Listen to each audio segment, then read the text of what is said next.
बिस्मिल्लाहिर्रहमानिर्रहीम अस्सलाम वालेकुम खुश आमदीद तुहंद बे एक लट सान यूट्यूब चैनल पे ये जन नाव कुक विथ अमरीन सान चैनल पे गई 1000 सब्सक्राइबर्स कंप्लीट तो अथ खुशी मज बनाओ आज डेजर्ट यह सिंपल तो ईजी डेजर्ट तो तुम रूजो वीडियो एंडस तम वुचान तो चलो करो रेसिपी स्टार्ट ये नी मे नम दोदस 2 कप तो अत मज त्रो मिल्क पाउडर 2 चमचे तो करो ये असल पे विस्क युथु मिल्क पाउडर अत मज पूर पे मिक्स गसि तो करो पत इंडक्शन ऑन तो अनो बॉयल दोदस युथु ग्रेख यी तो अत मज त्रो सैफरन मिल्क तो बे त्रो अत मज खंडस 3 चमचे खंड त्रोन एज पर टेस्ट तो मे त्रो ये 3 चमचे खंड अत मज तो बे त्रो अत मज ड्राई फ्रूटो मज मे निमित बादाम तो बे मे निमित पिस्ताशो तो थोड़ा सा थो अति लास्टस लगन गार्निशिंग खतर तो बाकी त्रो या दोदस मज तो करो वन बॉयल लगभग 10-15 मिनट तम ड्राई फ्रूट ऐड करने सी त्रो मे अत मज इलायची पाउडर 1 चमचे ताकि अत यह असल अम फ्लेवर ये करो ये वन ये इंडक्शन फ्लेम लो तो थो ये लो हीटस पे योताम यह थोड़ा थिक गि ये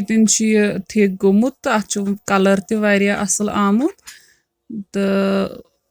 अत करो वन ये फ्लेम बंद तो करो वेट योताम कूल डाउन गि यपर सोन यह मिक्सचर गोमुत असल कूल डाउन तो वन नी मे नम ब्रेड स्लाइसेस इन मे थमित साइडस टित तो बे नमो ये बेकिंग ट्रे अत मज त्रो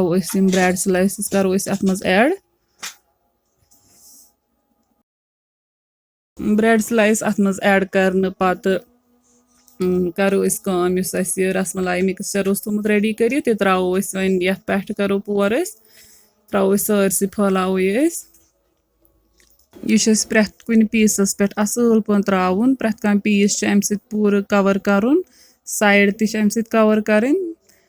तो अमे बन अत गमे पन फ्लेवर सह गि ब्रेडस मज एब्जॉर्ब तो वन करो अत मज ब्या ब्रेडच लेयर अत पे करो तो त्रो ये पे अत पे बे अत ब्रेड पीस कर ऐड तो इन त्रो मिक्सचर वन पे वन यपर मे यह क्रीम यह मे थी ऑलरेडी विप कर तो यह करो वन फिल पाइपिंग बैगस मज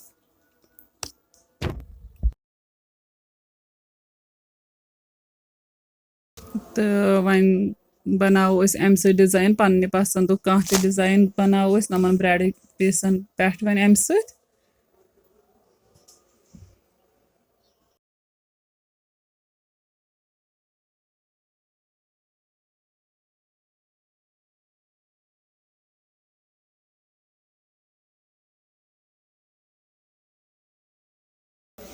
क्रीम एप्लाई करने पत करो वन गार्निश थोमुत स्लाइस कर बादाम तो बे पिस्ताशो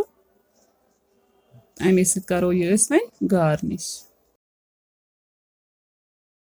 बे त्रो अत पे थोड़ा नम कंग वथर तो बे त्रो ड्राइड नम रोज पेटल्स